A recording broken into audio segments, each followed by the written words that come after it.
حضرت عبداللہ بن عمر رضی اللہ تعالیٰ عنہ فرماتے ہیں کہ آپ صلی اللہ علیہ وسلم کے پاس ایک شخص آیا اور کہا کہ اللہ کے رسول صلی اللہ علیہ وسلم فلاں نے مجھے مارا اور گالی دی،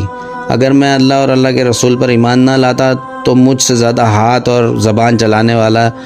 وہ شخص کسی اور کو نہ پاتا، یعنی وہ اس کو مارتا بھی اور گالی بھی دیتا۔ تو آپ صلی اللہ علیہ وسلم نے دوبارہ دریافت فرمایا کہ تم نے کیا کہا؟ اس نے دوبارہ یہی بات کہی تو آپ صلی اللہ علیہ وسلم نے فرمایا جسے مارا جائے یا گالی دی جائے اور وہ صبر کرے تو اللہ پاک اس کی عزت بڑھاتا ہے، اور معاف کرو گے تو اللہ معاف کرے گا،